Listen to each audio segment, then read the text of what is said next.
Hey guys, welcome back to another video of Star Trek Fleet Command. So this one I actually wanted to talk about an update on officers. And I really want to do this for one of my alliance mates. His name is Justin, and he has been struggling. I believe he's a level 22 or level 23 player, and he's been struggling with some of the missions in the augment event. Some of the bosses are 102k, and at that level, the best ships that you have are between 73, maybe 80, maybe 90, but you still don't have your Kamari yet, and your Kamari could blow that away. So one thing he was sharing with me is that he was attacking this ship, this single ship with 3 ships, and he had about a 90k, a 70k, and a 50k, and he couldn't take it out. And I think what's going on, one, is I'm helping him with his crew setup.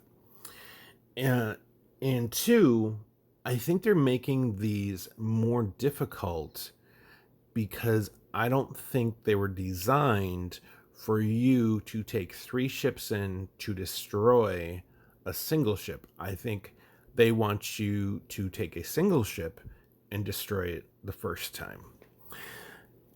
And that theory is still in play. He got some really good crew members, gave him suggestions on that. But I want to talk about the crew members that you really should be focusing on.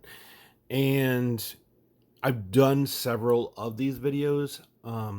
This one's going to be a little bit different. So, as you know, when you start out, you get a lot of the cadets, a lot of the minors, a lot of the classmates, things like that.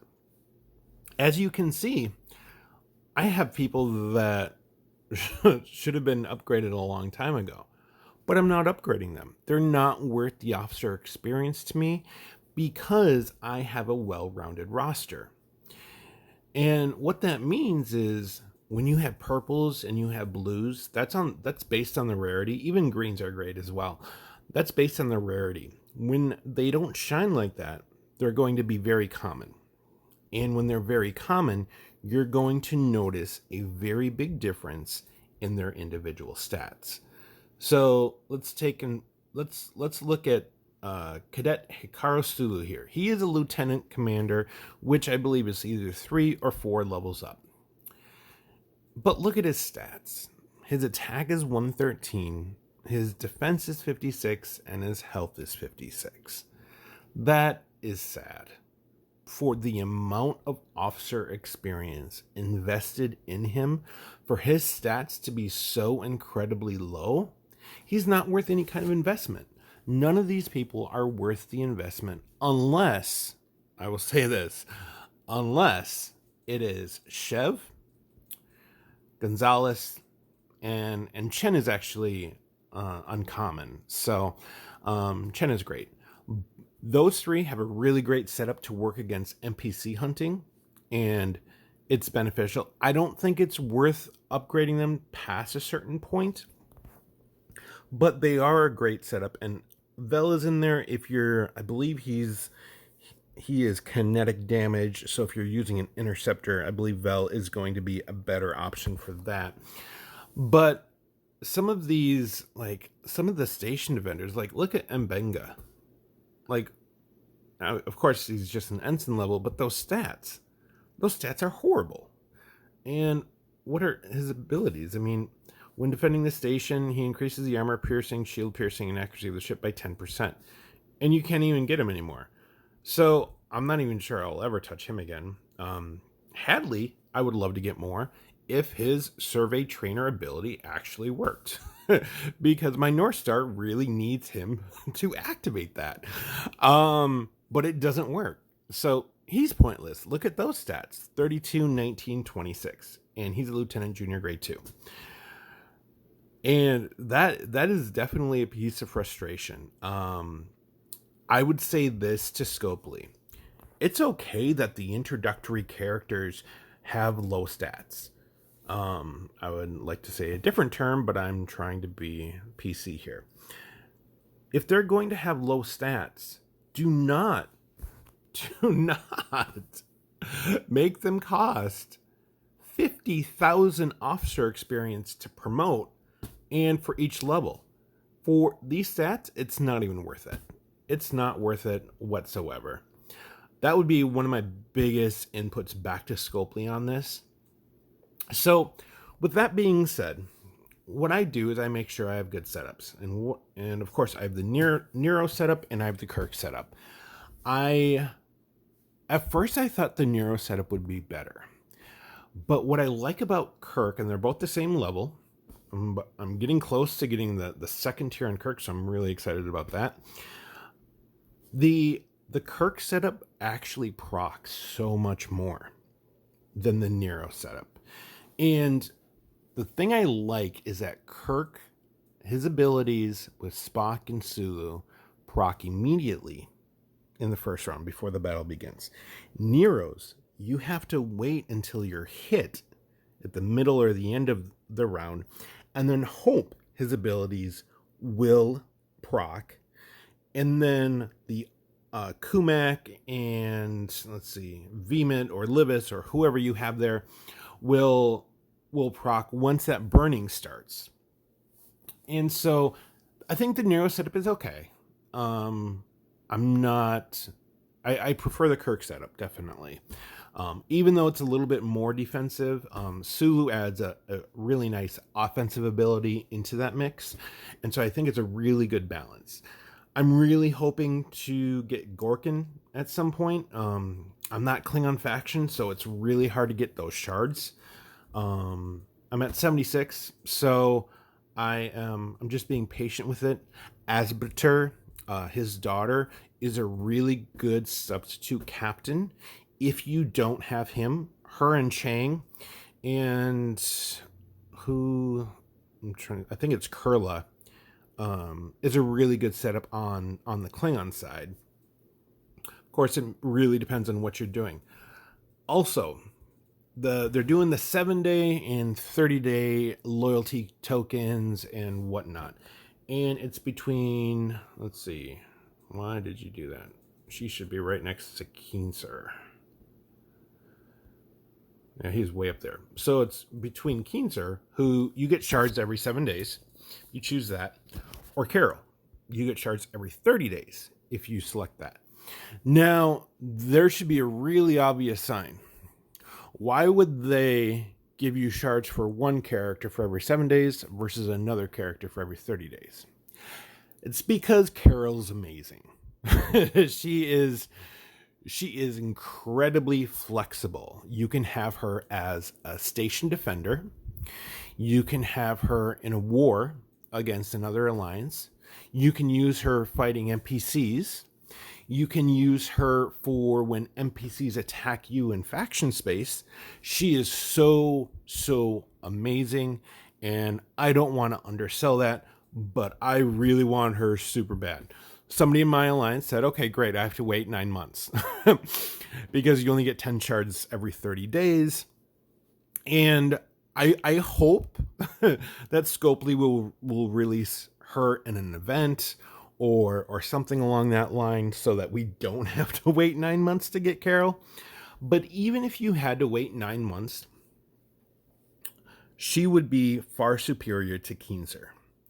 And if we just take a look at their basic stats, he is 10, 80, 30.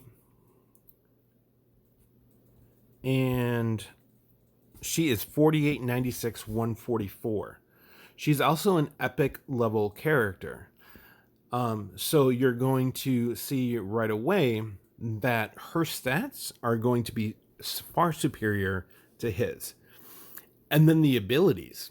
Keenser has to stay at home. He has to stay in the station. All his abilities are about station defense, and they're not good station defense abilities. They're like 10% at the beginning level. Carol, she can do station defense and everything else because her captain ability is she lowers the opponent's weapons efficiency 40% as captain, and then as officer, she increases her own ship's weapons capability 20%. So they're losing 40, you're gaining 20, just simply by having her as captain, which I just love that. It's a really great trick. It would be a really great trick to play on another player, or to put it on another player, because you can be like, oh, hey, I'm totally, hittable here.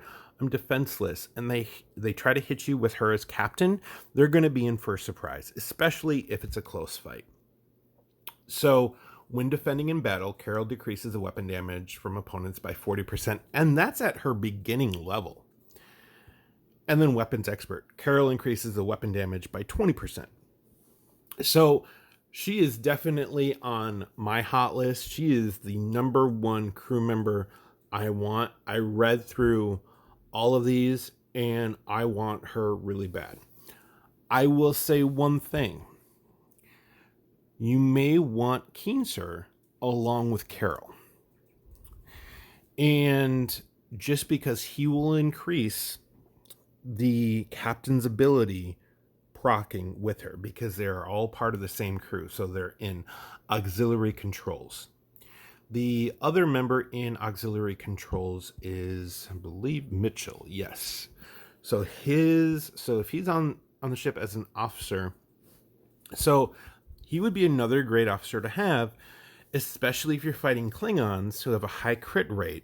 When getting hit by a critical hit, Mitchell increases the weapon damage by 30%. So he would be a really good officer for Carol.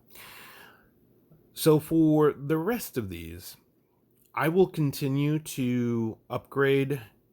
And I just want to highlight one person here. I really want Kumak so bad, and his shards are so hard to come by. I think that the next tier of Kumak will really assist in my Romulan crew setup. However, I don't want to spend any more Romulan faction credits on Romulan crew, because I'm trying to save all that up for ship blueprints. So keep in mind, if you're not using miners, I mean, look at those stats. These miners are ridiculous. One has super high attack, one has super high defense, and one has super high health. So if you're not using them, or you really need to beef up your ship, throw them in the bottom of your ship and it'll blow up the stats big time. Really like those three. Those three have probably got to be one of my most favorite crews in the game so far, just because they're amazing. But let's not forget about Khan's crew. And I want to go back to the group here. And many of you probably have an idea about how Khan's crew is going to work. So I've been getting, some shards here and there. I haven't really been rushing for it. I would say they have interesting stats.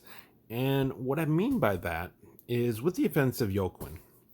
And if you need another to Pring, because I think she does protected cargo, definitely get Yoquin. His protection is great, and he's got balanced stats. But if you look at some of these officers, their stats are kind of weird. It's almost like they're all focused in one area. And I'm not sure if that is a good thing or not. I'm not the biggest fan of it, because I don't like all of the stats to be focused in one area, because you really want to have a well-balanced ship between attack, defense, and health. However, their stats are really high. I would say, definitely work for them if they're free shards. If they're not free shards, I wouldn't really worry about it too much. But I would say when it comes to upgrades, you want to focus on the colors, whoever you have. Even if you have, let's see, I was just upgrading Koth today. And so his stats are very decent. That would go really well in the bottom of one of my ships. The greens aren't the best, but they are better than the common, much better than the common crew.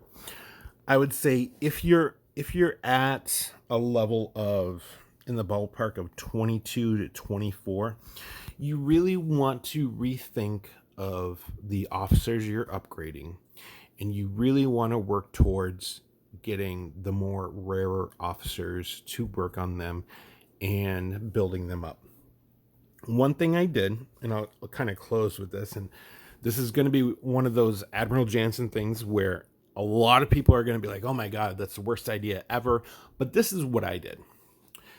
I wanted Kirk and I wanted Nero because I'm Federation and I'm Romulan. And each faction crew setup is, I call them anchors. They require the leader. They require Nero, they require Kirk, and they require Gorkin. And you have to do whatever it takes to get that, to just get the first level. That's all you got to do. I went into my faction store and I bought up all the crew packs. I maxed it out every day. I bought the 100 and I bought the 80 and I bought the 60 until I got Kirk and until I got Nero. And because those crew members can definitely change a battle outcome for you, I would highly recommend doing something similar. I wouldn't say you have to go out and spend. Just do your dailies, use it up. And once you get to that first level, then start saving your credits so that you can start to buy faction blueprints. And that's the next place I would recommend that you kind of focus on, is saving up for faction blueprints. Do all your dailies as much as possible.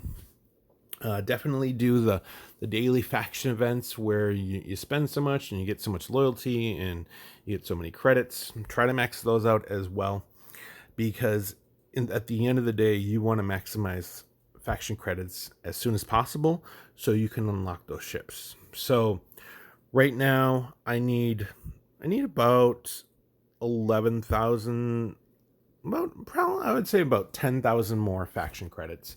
And I'm slowly getting there. I'm being completely patient with it. It's no big rush for me. And when I get to that point, I'll decide if I want to buy the Saladin or not. So with that being said, definitely leave your comments below about crew.